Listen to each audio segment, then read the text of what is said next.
guys, Lemmy here. I have like so much to talk to you about, but like nothing to say. I don't even know if that makes any sense. But today we're doing a 3-marker challenge. I'm getting back into doing videos again, and I kind of just want to take it easy, and I don't want to do topic-related videos. And if I sound terrible, that's because I've been sick recently. So my birthday was, I think, last Thursday, and then Friday night, I had like this fever, and then it broke into like the sore throat thing, and then it turned into a cold, and I'm finally feeling better, but as you can see, I'm still congested. I don't really feel sick, I just feel kind of tired, and it's difficult listening to this voice, but it's the best I can do. I really want to get something out to you, as I miss talking to you, and I miss making videos, and I may make a video in the future talking about me being away from YouTube essentially for a while, because my uploading used to be every week and strictly every week for many years, and then since the beginning of this year I've been just no schedule, terrible, weird. So that could be like a whole different video. I'm not gonna get into it right now.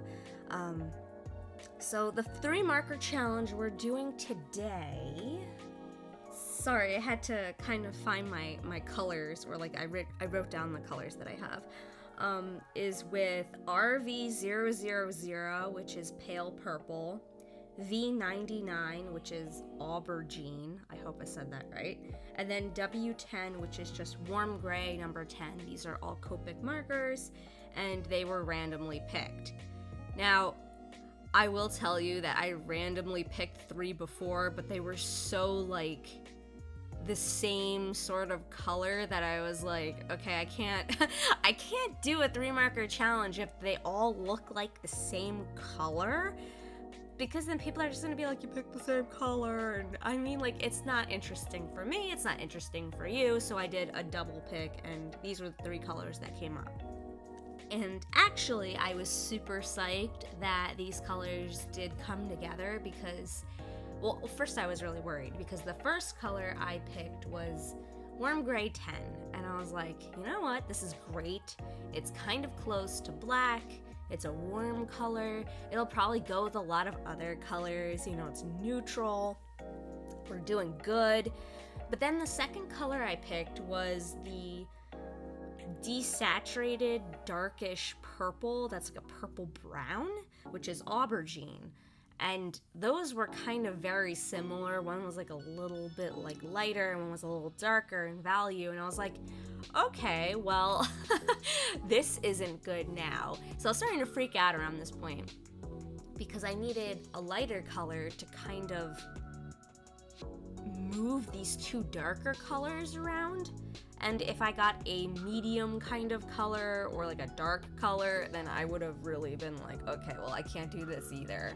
Or I would have to do a very kind of like graphic sort of picture with a lot of shapes and like, but just kind of blocking in color or something like that. But thankfully, the 3rd color I picked was pale purple, derp. I have so many pale colors. I have like pale heath, pale pink, pale grape, pale this, pale purple, pale that. So yeah, I can't keep track of all my pale colors. But it was pale purple, which was perfect, because it went really well with aubergine, and it went really well with warm gray, and I thought I could do a kind of striking picture with something super pale, but also with the 2 dark colors, and I just thought it would work really well, and I was very excited to get these colors, though I was worried when I was picking my last color. But you know, it all seemed to work out in the end, and I was really happy and grateful for the colors that I did pick, because it kind of reminded me of one of those old photographs. I know they're kind of more like sepia and like black and white, but it kind of reminded me of that, or like something kind of old-timey, and I think that was kind of the inspiration for the picture that I did make. I tried to make her kind of like a little bit glamorous, sort of kind of like movie star, starlet, whatever, esque. And that was really kind of the driving force behind what I drew. But I also had some fun with my masking tape. So the tape that I use is painter's tape. I get this question all the time, and that's the blue tape that you see in the picture. And I use blue masking derp. Okay, see, I'm sick and I'm not thinking right. I don't use masking tape, which is that kind of like white or like light yellowy beige tape. I use the painter's tape because it's more gentle on the paper. And if you've seen any of my videos, I'm really bad at ripping up the tape without tearing the drawing. So painter's tape really super helps me because it will keep those crisp edges for the most part, and it won't destroy your paper as much. If I was using masking tape, my whole picture would just be torn apart. But yeah, I definitely recommend the blue painter's tape. Another thing that I really like using blue painter's tape for is kind of like cutting it into shapes and then sticking it into the drawing to kind of like cover up those spots that you want to remain white. So it's kind of like masking fluid in that sense if you're doing a watercolor painting. However, if you are using markers or something like that, the ink tends to seep into the paper. It doesn't lay flat on the paper. It will seep into the paper and then get underneath the tape because it's being absorbed into the paper underneath the tape. So painter's tape isn't like super amazing for marker art, especially if you get really like the paper very saturated with ink. And I did a lot of that because I was trying to use the pale purple to thin out the two darker colors that I had. And so you'll see when I take the tape up, it's not like crisp edges, but that's okay. You know, I wasn't really expecting it. I was just thinking like, I'll just keep these kind of like free and then do something with them afterwards. So you'll see that I kind of like patch that up with a little bit of white jelly roll and kind of make it into almost like shards of glass or something like that. I've done the shards of glass thing another time actually for my cheap art supply challenge that I did like a super long time ago. So I kind of like did that again in this piece because I just really like it. I don't know, it's a lot of fun.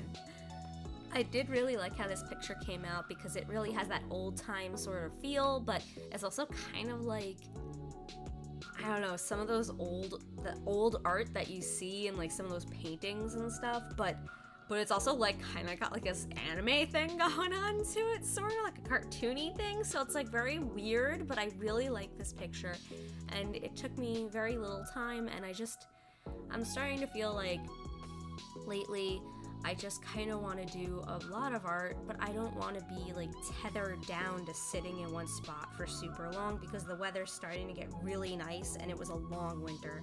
So I kind of want to like get out and do more things because I mentioned in another video about like seasonal depression and all that, and finally the weather is getting nice and I'm a lot more ambitious for like getting out and doing something and not being stuck at home in the dark. I don't get like a ton of light in my home here. That's why my videos are always super dark. I have to do a lot of video editing to kind of make up for that so you can see what I'm doing a bit better. But yeah, I wanna get outside. I wanna like walk around, do things, and enjoy the weather. And I hope that you guys are enjoying the weather too. And yeah, so I'm going to try to upload again next week, but don't get your hopes up if I miss a week somewhere. I feel like a ton better. Like even though I'm sick, I just feel a lot better than how I was feeling at the beginning of the year. So thanks for bearing with me. I hope you guys like my picture, and I super appreciate you hanging around, and I hope that everyone has a super amazing day. Take care of yourselves. Love you. Bye, guys.